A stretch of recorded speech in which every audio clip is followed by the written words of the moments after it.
முதல்ல சர்டிஃபிகேட்லாம் எப்படி அப்லோட் பண்ணுறது அப்படிங்கிறத பார்க்கலாம். இந்த flow chart already TNPSC release பண்ணது தான், அதை ஒரு தடவை பார்த்துடலாம். முதல்ல டிஎன்பிசி வெப்சைட்டுக்கு போங்க. அதில் யூசர் கார்னரில் ஒன் டைம் ரிஜிஸ்ட்ரேஷன் அதை கிளிக் பண்ணுங்க. அடுத்தது ரிஜிஸ்டர்டு யூசர் அதை கிளிக் பண்ணுங்க. அடுத்தது உங்கள் ஐடி, அடுத்தது பாஸ்வேர்டு, அடுத்தது கேப்சாவை என்டர் பண்ணி சப்மிட் கொடுங்க. அடுத்ததாக வர்ற பேஜில் கரண்ட் அப்ளிகேஷனை கிளிக் பண்ணுங்க. அடுத்தது அப்லோட் டாக்குமெண்ட்ஸ் இருக்கும். அதில் உங்கள் டாக்குமெண்ட்ஸ் எல்லாம் ஒவ்வொன்றா அப்லோட் பண்ணுங்க. நீங்கள் அப்லோட் பண்ண பிறகு உங்கள் டாக்குமெண்ட்டை நீங்கள் வியூ பண்ணி பார்த்துங்க கரெக்டாக இருக்கான்ட்டு. இப்போ நீங்கள் ஸ்க்ரீனில் பார்க்குறது தான் லிஸ்ட் ஆஃப் டாக்குமெண்ட்ஸ் அப்லோடட், அதாவது நீங்கள் அப்லோட் பண்ண டாக்குமெண்ட்ஸ்க்கான அக்னாலஜ்மெண்ட். இதில் உங்கள் நேம் இருக்கும், அப்ளிகேஷன் நம்பர் இருக்கும், அடுத்தது நோட்டிஃபிகேஷன் நம்பர் இருக்கும். அடுத்தது நம்பர் ஆஃப் டாக்குமெண்ட்ஸ் அப்லோடட், எத்தனை டாக்குமெண்ட்ஸ் நீங்கள் அப்லோட் பண்ணியிருக்கீங்க அப்படிங்கிறத டோட்டல் நம்பர் காமிக்கும். அடுத்தது என்னென்ன சர்டிஃபிகேட் நீங்கள் அப்லோட் பண்ணியிருக்கீங்க அப்படிங்கிற லிஸ்ட்டு காமிக்கும். அதில் வியூ டாக்குமெண்ட் கொடுத்தீங்கன்னா உங்கள் சர்டிஃபிகேட் அந்த டாக்குமெண்ட் வந்து நீங்கள் வியூ பண்ணலாம். அடுத்தது எப்போ அப்லோட் பண்ணீங்க அப்படிங்கிற டேட்டு, டைம் எல்லாமே அதில் இருக்கும். இதில் பார்த்தீங்கன்னா அப்லோட் டேட் வந்து உங்களுக்கு வேற வேற இருக்குது. ஏன் அந்த மாதிரி இருக்குது அப்படின்னா, இவங்க அப்லோட் பண்ண டேட்டு வரைக்கும் நீங்கள் அப்லோட் பண்ணிக்கிட்டே இருக்கலாம். அதாவது இப்போ ஜூலை 15லேருந்து ஜூலை 24 வரைக்கும் நீங்கள் சர்டிஃபிகேட் அப்லோட் பண்ணலாம். ஒரு டைம் அப்லோட் பண்ண பிறகு அந்த சர்டிஃபிகேட்ல ஏதாவது ப்ராப்ளம் இருந்துச்சு அப்படின்னா அதே சர்டிஃபிகேட் வேற நீங்கள் வந்து மாற்றி திரும்ப மறுபடியும் ரீ அப்லோட் பண்ணலாம். அதுலேயே லாஸ்ட் டேட் ஜூலை 24 வரைக்கும் நீங்கள் இதை அப்லோட் பண்ணிக்கிட்டே இருக்கலாம். கீழே பார்த்தீங்கன்னா இந்த அக்னாலஜ்மெண்ட்டை பிரிண்ட் ஆப்ஷன் கொடுத்துருப்பாங்க. நீங்கள் பிரிண்ட் பண்ணி கண்டிப்பாக வச்சுக்கிங்க. இந்த அக்னாலஜ்மெண்ட்டை நீங்கள் திரும்பவும் அப்லோட் பண்ண தேவையில்லை. ஏன்னா முன்னெல்லாம் என்ன பண்ணுவாங்க அப்படின்னா இந்த அக்னாலஜ்மெண்ட்டையும் திரும்ப அப்லோட் பண்ண சொல்லுவாங்க. இப்போ அந்த மாதிரிலாம் கிடையாது.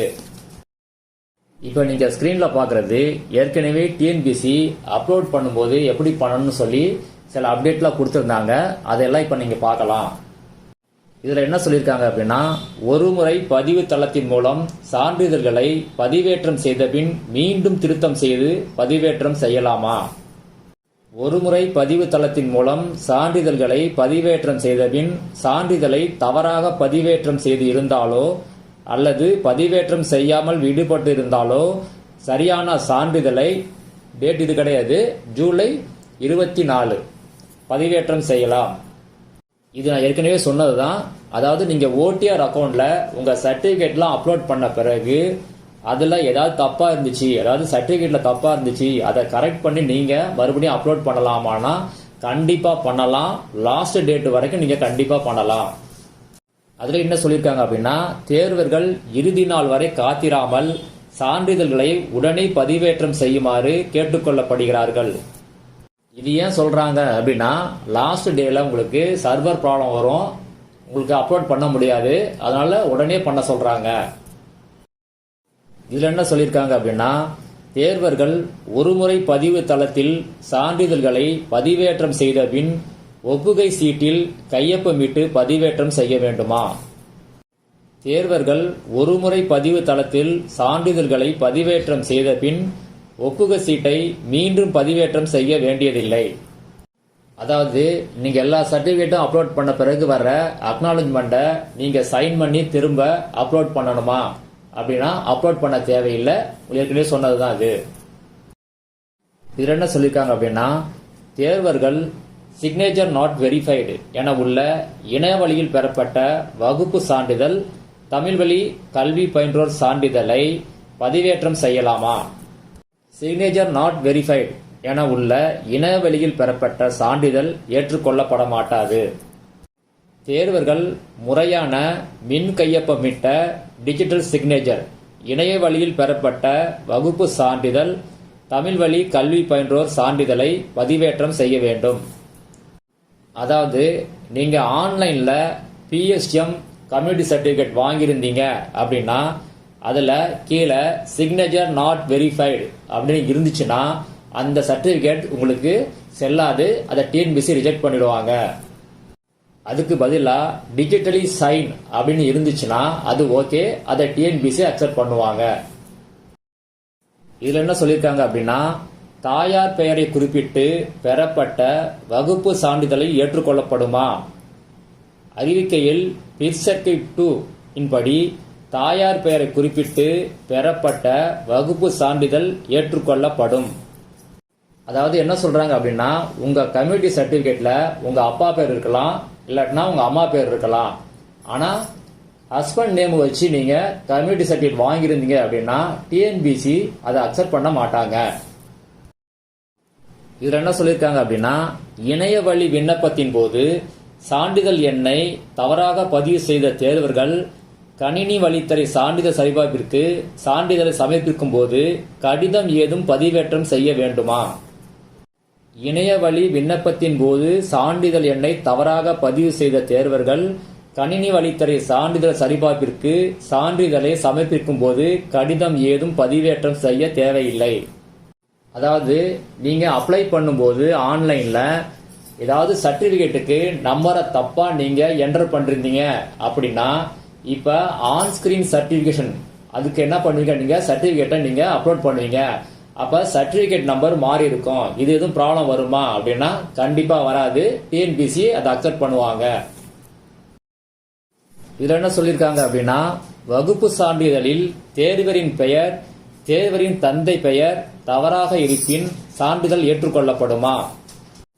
வகுப்பு சான்றிதழில் தேர்வரின் பெயர் தேர்வரின் தந்தை பெயர் தவறாக இருப்பின் சான்றிதழ் ஏற்றுக்கொள்ளப்பட மாட்டாது. அதாவது டிஎன்பிசி என்ன சொல்றாங்க அப்படின்னா, உங்க கம்யூனிட்டி சர்டிபிகேட்ல உங்க நேமோ இல்ல உங்க ஃபாதர் நேமோ ஏதாவது மிஸ்டேக் இருந்துச்சு அப்படின்னா அந்த சர்டிபிகேட்டை டிஎன்பிசி அக்செப்ட் பண்ண மாட்டாங்க. அந்த மாதிரி தப்பா இருந்துச்சு அப்படின்னா அதுக்கு என்ன பண்றது அப்படின்னா, அதுக்கு ஒரு அண்டர்டேக்கிங் லெட்டர், அதாவது சுய உறுதிமொழி கடிதம் ஒன்றை நீங்க அட்டாச் பண்ணணும். முன்னெல்லாம் அதை என்ன பண்ணணும் அப்படின்னா நீங்களே கைப்பட எழுதி அதை நீங்க அப்லோட் பண்ணணும். இப்ப அப்படி கிடையாது. அவங்களே ஒரு ஃபார்மேட் கொடுத்துருக்காங்க.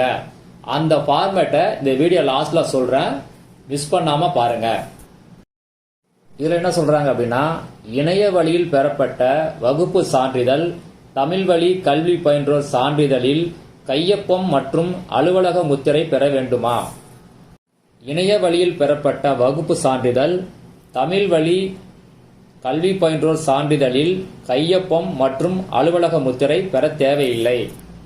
அதாவது நீங்க ஆன்லைன்ல பிஎஸ்டிஎம் சர்டிபிகேட், கம்யூனிட்டி சர்டிபிகேட் இது வாங்கியிருந்தீங்க அப்படின்னா அதுல ஆபீஸ் சீலோ சிக்னேச்சரோ தேவை கிடையாது. டிஜிட்டல் சைன் இருந்தா மட்டும் போதும். ஆனா அதே பிஎஸ்டிஎம்மோ கம்யூனிட்டி சர்டிபிகேட்டோ நீங்க நேர்ல போய் வாங்கியிருந்தீங்க அப்படின்னா அதுல கண்டிப்பா சைன் இருக்கணும், ஆபீஸில் கண்டிப்பா இருக்கணும். இதுல என்ன சொல்றாங்க அப்படின்னா, தேர்வர்கள் இணைய வழியில் பெறப்பட்ட தமிழ் வழியில் கல்வி பயின்றோர் சான்றிதழை பதிவேற்றம் செய்யலாமா? தேர்வர்கள் இணைய வழியில் பெறப்பட்ட தமிழ் வழியில் கல்வி பயின்றோர் சான்றிதழை பதிவேற்றம் செய்யலாம். அதாவது பிஎஸ்டிஎம் நீங்க ஆன்லைனை வாங்கியிருந்தீங்க அப்படின்னா அதை அப்லோட் பண்ணலாமா அப்படின்னா கண்டிப்பா அப்லோட் பண்ணலாம். ஆன்லைன் மட்டும் இல்ல, நீங்க நேரா வாங்கியிருந்தாலும் நீங்க பிஎஸ்டிஎம் நீங்க அப்லோட் பண்ணலாம். இதுல என்ன சொல்றாங்க அப்படின்னா, தேர்வர்கள் தாங்கள் படித்த பள்ளியின் பெயர் மாற்றம் செய்யப்பட்டிருப்பின், உதாரணமாக தொடக்கப்பள்ளி என்பது நடுநிலை பள்ளி என்று அப்படி இருந்துச்சுன்னா என்ன செய்ய வேண்டும்? தேர்வர்கள் பள்ளியின் பெயர் மாற்றம் தொடர்பாக பள்ளியின் தலைமை ஆசிரியரிடம் இருந்து கடிதம் சான்றிதழ் பெற்று தமிழ் வழி கல்வி பயின்றோர் சான்றிதழுடன் பதிவேற்றம் செய்ய வேண்டும். அதாவது பிஎஸ்டிஎம் சர்டிபிகேட் நீங்க வாங்கும்போது உங்க சில பேருக்கு இந்த இஷ்யூ வர வாய்ப்பு இருக்குது. ஏன்னா நீங்க படிக்கும்போது தொடக்க பள்ளின்னு இருந்திருக்கும், அதுக்கு பிறகு நடுநிலை பள்ளின்னு மாறி இருக்கும். அதே மாதிரி பஞ்சாயத்து, டவுன் பஞ்சாயத்து இந்த மாதிரி ஸ்கூல்ல நேம் சேஞ்ச் ஆயிருக்கலாம். அதனால இப்ப என்ன இருக்கு, அதாவது நீங்க படிக்கும்போது வேறையும் இப்பயும் மாறி இருந்துச்சு அப்படின்னா அதுக்கு ஒரு சர்டிபிகேட் நீங்க உங்க இப்போ உள்ள ஸ்கூல் ஹெட்மாஸ்டர் வாங்கி பிஎஸ்டிஎம் சர்டிபிகேட்டோட நீங்க அதை அட்டாச் பண்ணி அப்லோட் பண்ணணும். முன்னெல்லாம் டைரக்டா நீங்க ஹெட்மாஸ்டர்கிட்ட வாங்கி கொண்டு வரலாம். இப்ப டிஎன்பிசி அதுக்கு ஒரு ஃபார்மேட் கொடுத்திருக்காங்க. அந்த ஃபார்மேட் கொண்டு போங்க. அதுல உங்க ஹெட்மாஸ்டர்கிட்ட இந்த மாதிரி ஸ்கூல் நேம் மாறி இருக்கு அப்படின்னு சொல்லி அதை சீலு சைன் எல்லாம் வாங்கி பிஎஸ்டிஎம் சர்டிபிகேட்டோட நீங்க அப்லோட் பண்ணணும். அந்த ஃபார்மேட்டை பத்தி இந்த வீடியோ லாஸ்ட்ல சொல்றேன், மிஸ் பண்ணாம பாருங்க. இதுல என்ன சொல்றாங்க அப்படின்னா, தேர்வர்கள் இணைய வழியில் பெறப்படாத வகுப்பு சான்றிதழை பதிவேற்றம் செய்யலாமா? தேர்வர்கள் இணைய வழியில் பெறப்படாத வகுப்பு சான்றிதழை பதிவேற்றம் செய்யலாம். அதாவது என்ன சொல்றாங்க அப்படின்னா, உங்க கம்யூனிட்டி சர்டிபிகேட் பர்மனன்ட் கார்டு சில பேர் வச்சிருப்பீங்க, அந்த பர்மனன்ட் கார்டை நீங்க அப்லோட் பண்ணலாமா அப்படின்னா கண்டிப்பா அப்லோட் பண்ணலாம், டிஎன்பிசி அக்செப்ட் பண்ணுவாங்க. இது என்ன சொல்றாங்க அப்படின்னா, தேர்வர்கள் இணைய வழி விண்ணப்பத்தில் தெரிவித்த பெயருக்கும் 10ஆம் வகுப்பு சான்றிதழ், 12ஆம் வகுப்பு சான்றிதழ், பட்டயம், பட்டப்படிப்பு சான்றிதழில் உள்ள பெயருக்கும் எழுத்து பிழை, பெயரில் எழுத்துக்களுக்கிடையே இடைவெளி ஸ்பேசிங், தலைப்பெழுத்து இனிஷியல் ஆகியவற்றில் ஏதேனும் வேறுபாடு இருந்தால் அதற்குரிய விளக்கத்தினை ஒரு உறுதிமொழியாக அண்டர்டேக்கிங் கணினி வழித்தறை சான்றிதழ் சரிபார்ப்பிற்கு பதிவேற்றம் செய்ய வேண்டும்.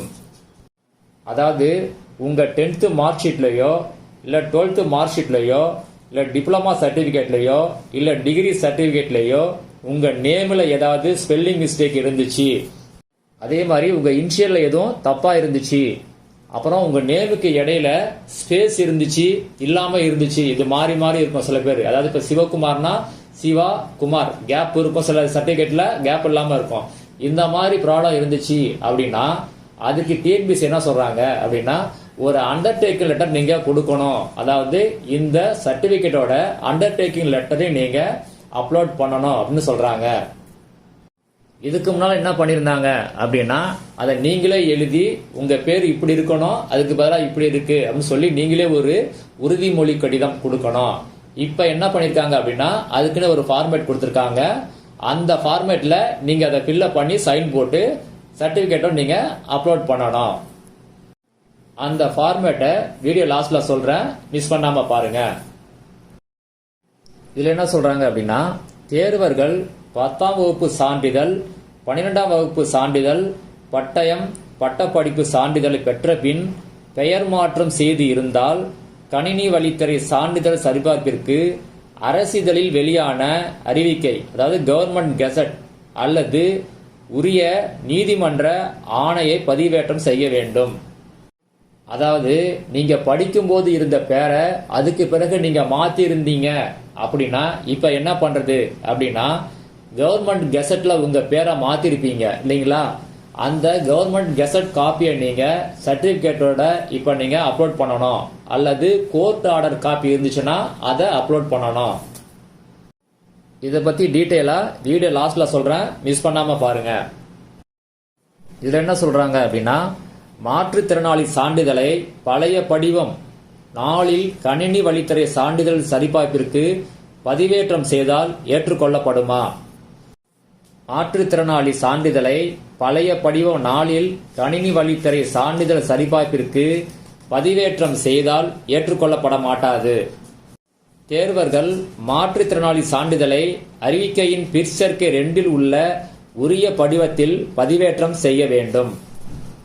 அதாவது டிஎன்பிசி என்ன சொல்றாங்க அப்படின்னா, பிடபிள்யூடி கேண்டிடேட் ஃபார்ம் நம்பர் 4, இது டிஎன்பிசி உடைய பழைய ஃபார்ம்.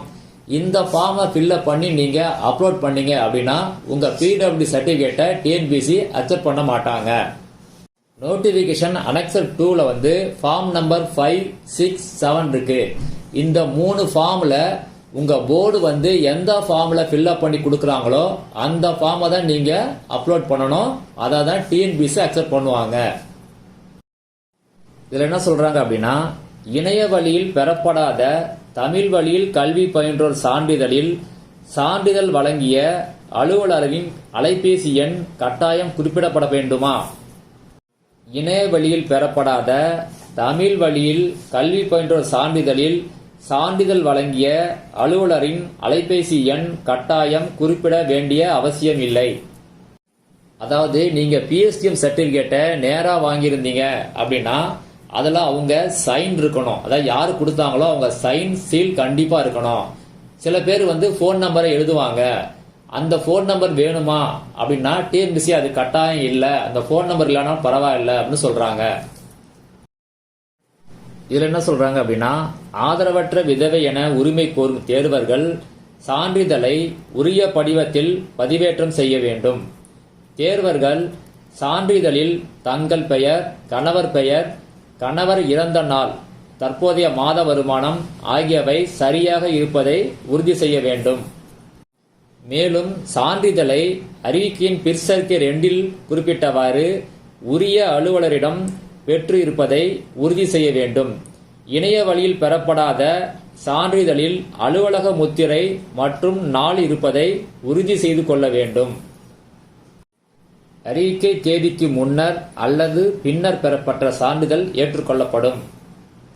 அதாவது என்ன சொல்றாங்க அப்படின்னா, முதல் பாயிண்டா என்ன சொல்றாங்க அப்படின்னா, உரிய படிவம், அதாவது டிஎன்பிசி என்ன ஃபார்மேட் கொடுத்துருக்காங்களோ, அனெக்ஸர்ல கொடுத்துருக்காங்களோ அந்த ஃபார்மேட் தான் நீங்க யூஸ் பண்ணணும். அதை நீங்க கொண்டு போய் அதுல தான் நீங்க இந்த சர்டிபிகேட்டை வாங்கிட்டு வரணும். ஏன்னா நீங்க அங்க போனீங்கன்னா அவங்க ஒரு ஃபார்மேட் வச்சிருப்பாங்க, அதுல தான் ஃபில்அப் பண்ணி தருவாங்க. ஆனா டிஎன்பிசி கண்டிப்பா அதை அக்செப்ட் பண்ண மாட்டாங்க. அதனால நீங்க இந்த ஃபார்மேட்டை பிரிண்ட் எடுத்து கொண்டு போய் இதுல வாங்கிட்டு வாங்க. அடுத்தது மெயினா என்ன சொல்லியிருக்காங்க இன்னொன்னு அப்படின்னா, அதுல யாரு சைன் பண்ணுமோ அவங்க சைன் பண்ணிருக்கணும், அவங்க ஆபீஸ் சீல் இருக்கணும், டேட்டு கண்டிப்பா இருக்கணும். இந்த சர்டிபிகேட் எப்ப வாங்கியிருக்கணும் அப்படின்னா, நோட்டிபிகேஷனுக்கு முன்னாடியும் வாங்கியிருக்கலாம், இல்ல அதுக்கு பிறகும் நீங்க வாங்கியிருக்கலாம். இதுல என்ன சொல்லியிருக்காங்க அப்படின்னா, இணைய வழி விண்ணப்பத்தின் போது தெரிவித்த வகுப்பு சான்றிதழ், தமிழ் வழி கல்வி பயின்றோர் சான்றிதழில் ஏதேனும் பிழைகள் இருப்பின் பிழைகளை சரி செய்து புதிய சான்றிதழை சான்றிதழ் சரிபார்ப்பின் போது பதிவேற்றம் செய்யலாமா? இணைய வழி விண்ணப்பத்தின் போது தெரிவித்த வகுப்பு சான்றிதழ், தமிழ் வழி கல்வி பயின்றோர் சான்றிதழில் ஏதேனும் பிழைகள் இருப்பின் பிழைகளை சரி செய்து புதிய சான்றிதழை சான்றிதழ் சரிபார்ப்பின் போது பதிவேற்றம் செய்யலாம். அதாவது நீங்க அப்ளை பண்ணும்போது ஒரு சர்டிபிகேட் வாங்கியிருப்பீங்க, அதாவது பிஎஸ்டிஎம் சர்டிபிகேட், கம்யூனிட்டி சர்டிபிகேட். அதை அந்த நம்பர் வச்சு நீங்க அப்ளை பண்ணிருப்பீங்க. இப்ப அதுல ஏதாவது மிஸ்டேக் இருக்கு நீங்க கண்டுபிடிச்சீங்க அப்படின்னா வேற சர்டிபிகேட் நீங்க வாங்கி அப்லோட் பண்ணலாமானா கண்டிப்பா பண்ணலாம்.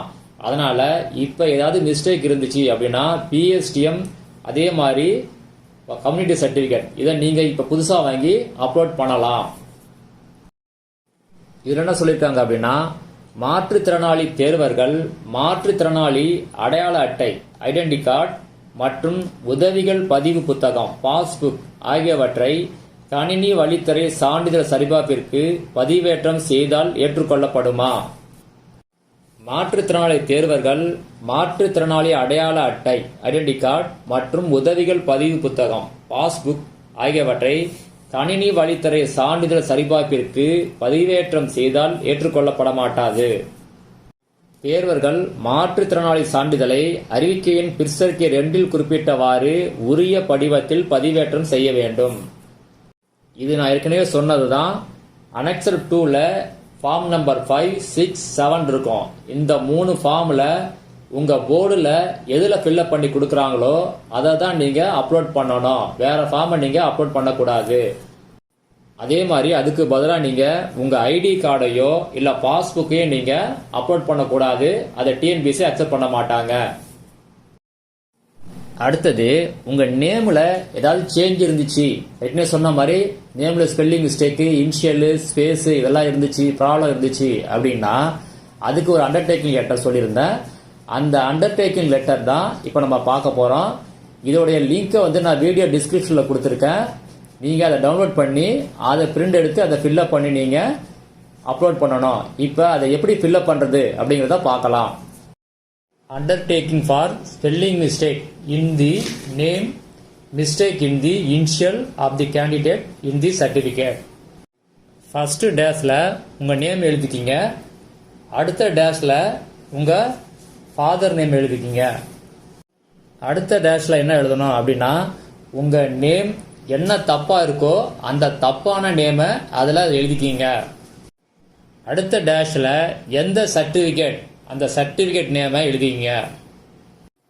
அடுத்த டேஷ்ல உங்க கரெக்டான நேமை எழுதிங்க. அடுத்தது டேட்டு பிளேஸ் எழுதிக்கிங்க.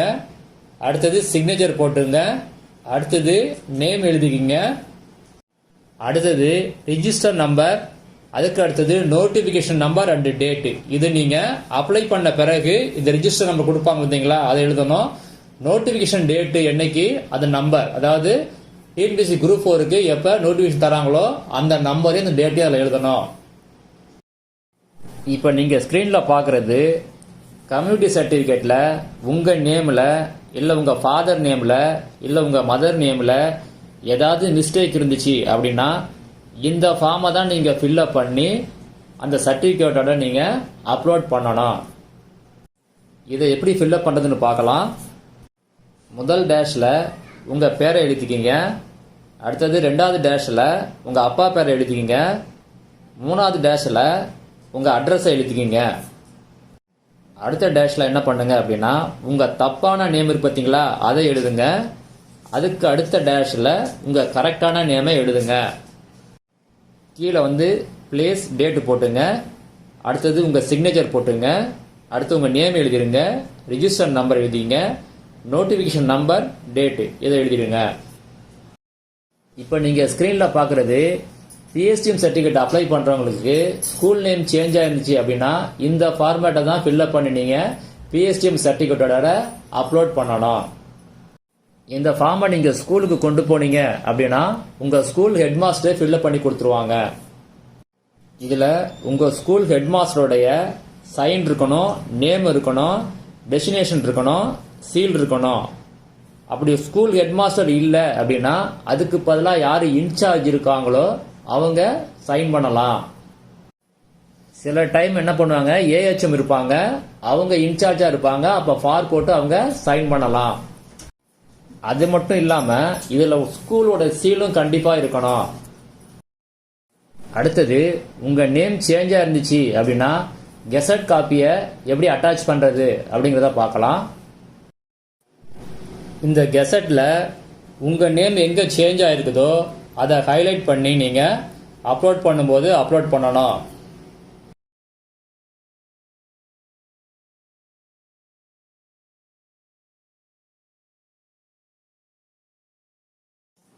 இந்த வீடியோவில் சொன்ன ஃபார்மேட் எல்லாம் வீடியோ டிஸ்கிரிப்ஷன்ல லிங்க் கொடுத்துருக்கேன், டவுன்லோட் பண்ணிக்கங்க. அடுத்த வீடியோவில் மற்ற அப்டேட் எல்லாம் பற்றி பார்க்கலாம்.